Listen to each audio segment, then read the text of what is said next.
是一款轻松愉快的旅游模拟游戏，它以西方记者的视角带领玩家们领略美国偏远小山村的风土人情，途中风景优美，山水秀丽。玩家可以时不时拿出祖传的核动力摄像机，记录这一美好时刻。玩累了还能躲进柜子里稍作休息。极端村民们朴实无华，想尽一切办法都要拿出最好的东西招待你，就连村里的老辈子皮丁姐都会亲自带你观光旅游，全程伴你左右，引得屏幕前的玩家惊喜不断，尖叫连连。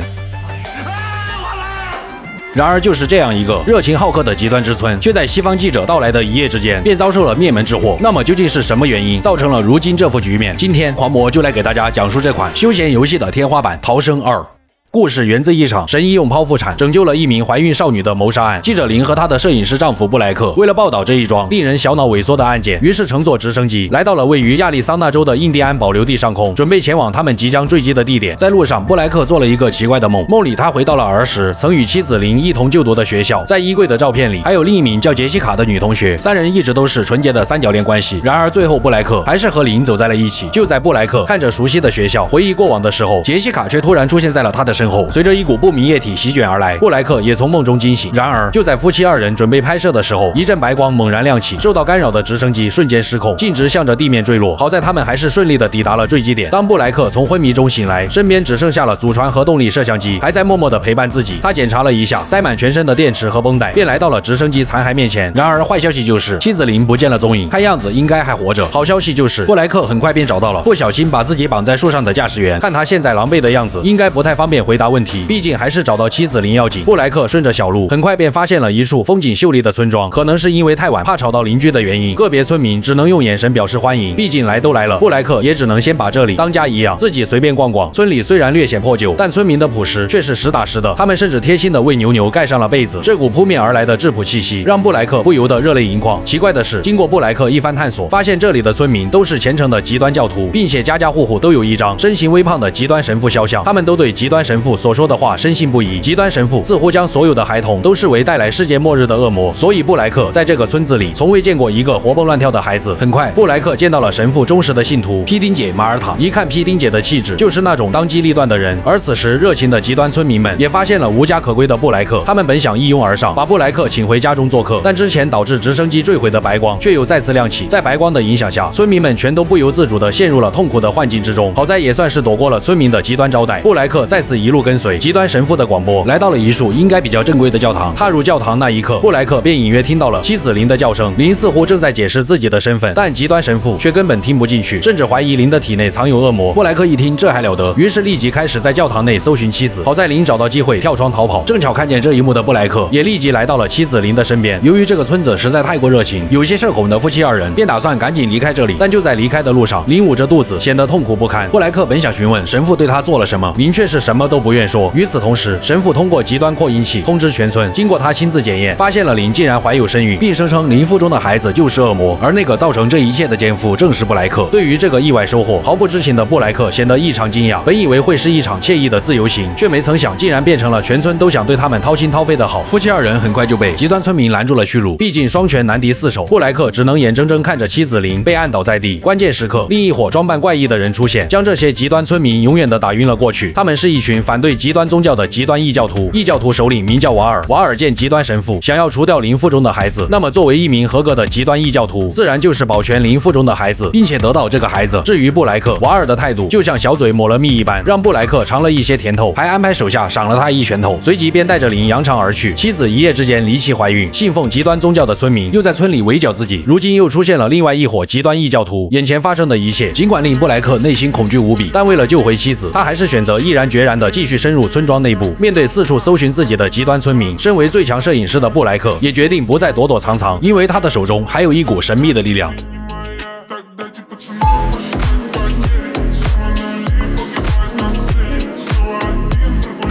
借助定身术的特殊能力，布莱克很快便躲开了村民的视线，但那阵诡异白光却又再次亮起，将他重新拉回了学校的幻境之中。在这里，他看到了儿时同学杰西卡在黑板上留下的遗书，眼前的场景似乎让布莱克想起了什么，心中涌起了对杰西卡无尽的愧意。不过摄像机在手，心不抖。布莱克本想记录下这一切，但他却发现录制出来的画面只有杂乱无章的噪点，莫名的恐惧让他拼了命的想要离开学校，就连前方突然出现的黑影，他也不管不顾。随着布莱克离开学校，踏入大雪之中，他的意识也被拉回到了现实。时，此时一位路过的老人出现在了布莱克眼前。老爷子名叫伊森，他是一名被极端宗教驱逐的本地人。原来极端神父一开始并没有将孩童视为恶魔，甚至推崇村民们互相袭击对方，就连神父本人也会参与其中。而老爷子伊森那年仅15岁的女儿也因此遭受了神父的极端袭击。碍于自己心中的信仰，伊森只是敢怒不敢言。可突然某一天，神父一改往日的教义，宣称所有的孩子都是恶魔，村里一旦降下新生儿，那么世界末日便会到来，并且只能由孩子的父母自行阻止。这也是整个村庄见不到一个活蹦乱跳的孩子的原因。然而不幸的是，伊森的女儿被神父极端袭击后便有了身孕。讽刺的是，神父竟让伊森老爷子自己想办法阻止他女儿降下恶魔。眼见自己的女儿遭受如此待遇，伊森的信仰彻底崩塌，于是他想办法让女儿逃出了村子。闻听此言，布莱克想起了自己一开始来此的目的，正是因为这位怀孕少女被谋杀的案件。看着眼前这位无助的老父亲，布莱克只能说出了一个善意的谎言，告诉伊森他的女儿一切安好。放下心中一块大石的伊森立即招呼布莱克进屋，并将他安置在了地下室内休息，以躲避极端村民的搜捕。当布莱克再次醒来，却发现风韵犹存的皮丁姐竟然找上了门。尽管皮丁姐知道伊森将布莱克藏了起来，但伊森直到生命的最后一刻也没有将布莱克供出来。待皮丁姐走后，布莱克怀着感激之情来到了伊森的面前，希望他和女儿能够在另一个世界团聚。通过先前偷听的内容，布莱克得知极端神父正在一处小教堂审问其他异教徒，或许那里能够得知一些妻子灵的下落。在前往小教堂的路上，布莱克见到了村里独有的风景线，对着满天繁星朗诵《三体》的老太婆，因锻炼颈部肌肉而睡着的村民，带着村民遛弯的皮丁姐，甚至还有举行某种仪式的极端手办。偶尔遇到老弱病残的极端村民，还能给他们来一记窝心脚。但布莱克的所作所为很快便引来了皮丁姐的不满。手无寸铁的布莱克一旦被皮丁姐抓住，结局就只能是鸡飞蛋打。然而奇怪的是，随着布莱克深入村庄，他进入学校幻境的方式也不再是被白光影响，而是周围的环境突然发生变化，似乎有着某种东西正在影响周围的一切。越是靠近，这种影响就会越深。从幻境里出来后，极端村民依旧对其穷追不舍，无论遇到什么样的困难，他们都要推心置腹的与布莱克交流一番。好在布莱克凭借灵巧的身法和定身术，多次躲开了皮丁姐手中的巨镐。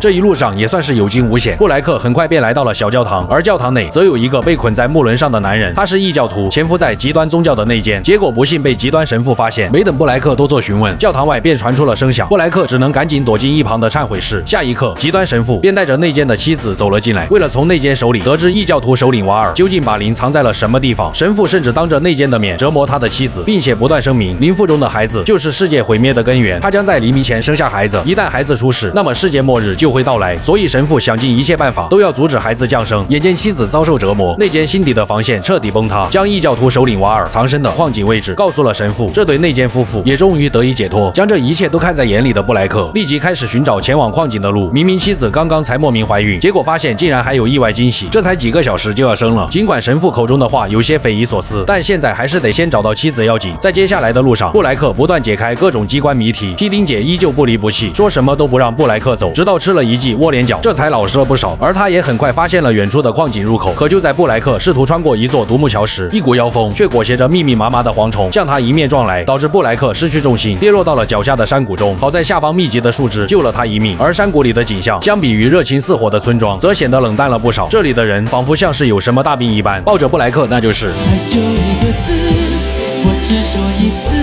尽管布莱克被嘴对嘴喷了一身，但看样子应该是没毒。身强体壮的村民们还在干净又卫生的水沟里互相帮助对方洗涤心灵。布莱克也因为深入村庄内部，导致进入学校幻境的次数越加频繁和自然，并且每次都会看见杰西卡的身影。当布莱克回到现实后，一个骑着巨人症患者的侏儒却将他抓了起来。有条件的观众一般都称呼他们为双子兄弟。双子见到布莱克后显得异常兴奋，不仅为他提供了解渴的高蛋白饮料，还声称布莱克就是他们界限人的弥赛亚。一旁的界限人甚至都忍不住一口咬在了布莱克身上，似乎是某种时机未到。双子并没有怠慢布莱克，反而是让兄弟安排布莱克在十字架上好好的休息，甚至贴心的提供了生铁扶手开背服务。享受了一番耶稣待遇的布莱克昏迷了过去。当他再次醒来，却发现亲如老婆的祖传核动力摄像机竟被双子兄弟夺走，于是布莱克只能摸黑寻找摄像机。然而双子可能是因为在兄弟头上视野比较开阔，他手里的弓箭几乎都是百发百中，无论布莱克如何闪躲，箭矢都能像超音速导弹一样精准命中。好在布莱克还是悄悄的溜进了了双子兄弟的房间，成功找到老婆摄像机。可就在拿回摄像机的一瞬间，他又再次回到了儿时的学校。这一次，相比之前看到杰西卡，显得更加的可怕。漆黑的走廊竟然出现了一只诡异的生物，而这个怪物无疑是勾起了布莱克内心最深处的恐惧。只有躲进柜子里，才能获得一丝安全感。这也让布莱克回到了现实，可现实里也并不安全。双子兄弟早已在剑上附了魔，最终导致慌不择路的布莱克一不小心挂到了铁丝网上。双子兄弟见状，迫不及待地将布莱克从铁丝网上救了下来，结果转头就把他丢进了棺材，不由分说便开始表演大埋活人。在无尽黑暗的笼罩下，布莱克爆发出了所有的潜能，终于在拼尽了全力后揭棺而起。再次经过一番探索后，布莱克通过路上留下的文档以及双子兄弟的所作所为，终于知道了他们为何称呼自己为弥赛亚。原来这群以双子兄弟为首的界限人，同样也是极端神父的忠实信徒。由于神父当初鼓励村民们互相袭击对方，结果导致各种极端性的病在村庄里蔓延。为了控制病情，神父将界限人驱赶到了这座山谷之中，并且说出了一则极端预言，那就是山谷里会出现一位救世主，救世主需要经历被钉在十字架上的痛苦，以及放进棺材中埋葬并复活。届时，界限人只要吃了救世主的唐僧肉，那么就能包治百病，让身体健壮如牛。对于这个说法，身为界限人首领的双子兄弟那是深信不疑。而在这片地区，只要有界限人胆敢离开，或是对预言不满，那么他一定会清理门户。看来双子兄弟对布莱克所做的一切，显然是把他当成了救世主。所以布莱克能够揭棺而起，并不是他力气有多大，而是双子兄弟希望他能够重获新生。想到这里，布莱克不由得脊背发凉，于是他立即逃到了悬崖边上的木屋之中，试图通过绳子前往下方的湖边。然而双子兄弟却突然出现，想要将布莱克给拉上去。或许是他残暴的作风早就让手下心生不满，于是几个热心的界限人将双子和兄弟一起推了下去。二人最终还是败在了难上加难，布莱克也终于穿过界限人的地盘，来到了湖边。只要布莱克穿过这座湖泊，那么就能抵达异教徒首领瓦尔藏身的矿井，救回自己的妻子琳。而就在布莱克准备穿越湖泊时，一封日记却揭开了之前那束神秘白光的由来，结合四处遗留的文档以及神父与村民的所作所为，所有的真相终于得以浮出水面。一切还得从极端神父说起。神父本名为诺斯，他本是一名落魄的皮鞋售货员。一次偶然的机会，让诺斯对外宣称自己通过深夜的福音电台寻求安慰时，听见了上帝的声音。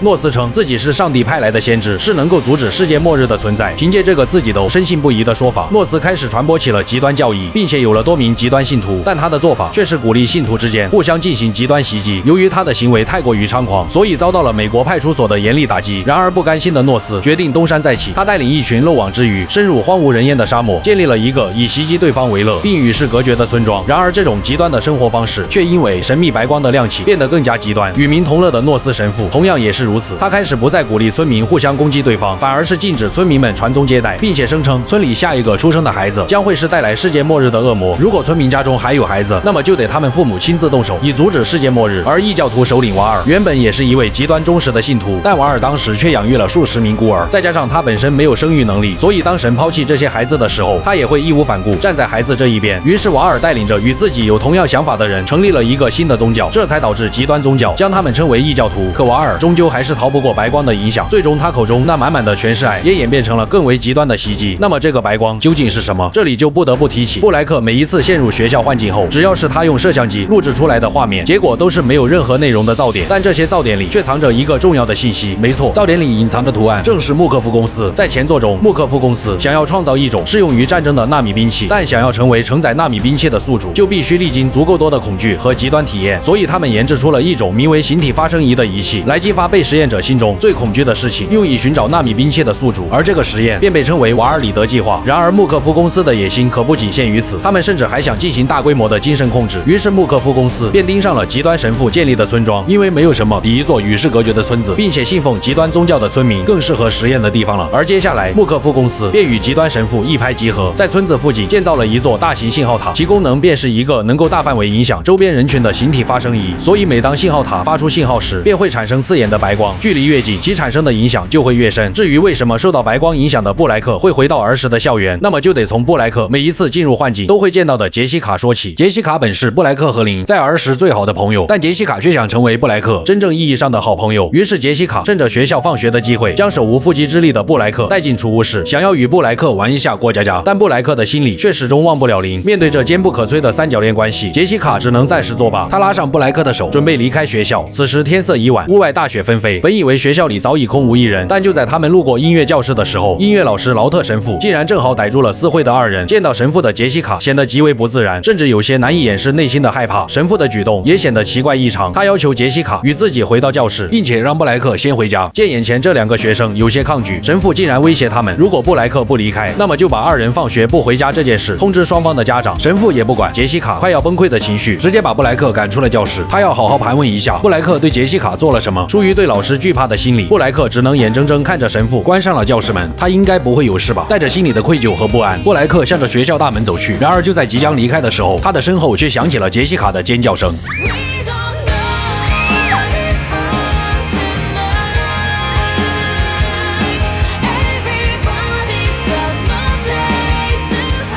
当布莱克再次见到杰西卡的那一刻，这个小女孩终归还是因为躲避神父的袭击，在慌乱之下不慎跌落到楼梯间，从而失去了生命。而神父也在布莱克的眼里变成了一只可怕的怪物，他只能强忍内心的恐惧，躲在厕所的隔间，大气都不敢喘。趁着神父离开的空档，布莱克甚至看到了杰西卡被伪造成自尽的假象。然而神父却在这一晚追着还是小孩的布莱克跑遍了整个学校。而在数个小时后，教室的黑板上多出了一则，分别有2个人书写冒充杰西卡的遗言。没错，在近乎一夜的恐惧洗礼和精神压力下，布莱克最终还是选择了屈服，帮助神父伪造杰西卡自尽的假象，并将事情的真相深埋在了自己的心底。随着时间的流逝，布莱克早已将这件事淡忘，甚至觉得这一切根本没有发生过。然而当布莱克来到极端村庄后，在白光的影响下，却让这段尘封已久的往事再一次重现在了脑海。回到现实，站在湖边回忆起过往的布莱克，内心升起了无尽的罪恶感与愧疚。这种感觉促使布莱克更加坚定了要救回妻子琳的决心。既然当年他失去了杰西卡，那么这一次就一定不能再失去琳。布莱克毫不犹豫地纵身一跃，径直跳进了冰冷的湖水之中。他拼尽了自己全身的力气，不断向着湖对岸的矿井游去，终于在体力耗尽的最后一刻游到了湖对岸。但随着他逐渐接近信号塔，形体发生仪造成的影响，也让布莱克将幻觉带到了现实。眼前的瓢泼大雨就像倾泻而下的红油漆，就连天空也被映得通红。乘坐电梯一路向下，穿过狭小且黑暗的地下矿洞，布莱克终于见到了带走妻子琳的异教徒首领瓦尔。对于布莱克的出现，瓦尔并不感到意外，他在表示琳腹中的孩子即将出生后，便将淤泥涂满全身，并戴上了由荆棘编制的王冠。接下来，布莱克只能在阴暗潮湿的矿洞内躲避瓦尔的盛情款待，但他还是不慎中了异教徒的极端迷药，周围的一切开始变得模糊。布莱克感到一阵无力，甚至还有点热，但前方却传来了妻子琳的声音，周围站满了极端异教徒，但看起来都挺忙，似乎是在庆祝琳即将生下极端神父口中的恶魔。眼见妻子琳就在眼前，但瓦尔却突然出现，一把将布莱克推倒，并试图袭击布莱克。在迷药的影响下，布莱克再次陷入了幻境中，不知道过去了多久。当布莱克醒来后，神父手下的极端信徒已经攻入了矿洞之内，布莱克也终于得以趁乱，一边寻找妻子琳，一边向着外面逃去。幸运的是，他顺利的在逃跑路上找到了妻子琳。可本以为所谓的怀孕只不过是受白光影响的神父臆想出来的幻觉而已，但在布莱克亲眼见到琳在一夜之间高高隆起的肚子后，布莱克也在潜意识里相信了神父的说辞。他搀扶起即将分娩的妻子，向着矿洞外颤颤巍巍的走去。此时外面早已是风沙肆虐，电闪雷鸣，就连太阳的光芒也有了一种即将被完全遮盖的迹象。周围的异象似乎真的印证了所谓的世界末日。眼见妻子琳快要支撑不住，偏偏这时皮丁姐突然出现，是要送布莱克最后一程。面对近2米高的皮丁姐，布莱克根本没有丝毫反抗的余地。千钧一发之际，一道闪电竟然劈在了教堂的十字架上，十字架精准地挂在了皮丁姐的身上，结束了这位热情老太罪恶的一生。夫妻2人终于得以顺着太阳的光芒来到了之前的小教堂。在布莱克的帮助下，琳腹中的孩子终于出生。经历了这一夜的痛苦和折磨，琳的生命走到了尽头。但奇怪的是，她临走前却说了一句：“那里什么也没有，并且下方的影子里也根本看不到婴儿的存在。”但陷入无尽悲痛的布莱克根本注意不到这些异常，伤心过度使他陷入昏迷。当布莱克再次醒来，极端神父早已坐在了他的面前。对自己的预言深信不疑的神父虔诚地说出了自己的所作所为。他为了阻止所谓的恶魔降世，除掉村里所有的孩子，甚至包括自己的孩子。在神父看来，没有比这更完美的极端信仰。但一切都为时已晚，上帝也仍然保持沉默。所以神父拿起手中的匕首，直接去找自己的极端上帝评理去了。一夜的折磨和恐惧早已让布莱克变得麻木，他只是静静地抱着沉睡的孩子，向着教堂外走去。此时外面的异象已然退去，清晨的阳光照耀在寂静的村庄里。当布莱克来到村子中央的时候，发现这里早已是满目疮痍。原来神父临走前就已经下令让所有的极端村民自我了断，而布莱克的心智也彻底崩溃。他虽然逃出升天，但却从未逃出自己的心魔。下一刻，他眼里的太阳急速扩大，耀眼的光芒吞噬了目之所及的一切。故事的最后，布莱克回到了幻境之中，而杰西卡也再次出现在了他的面前。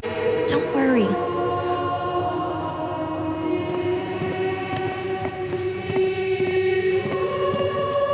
I'll never let you go.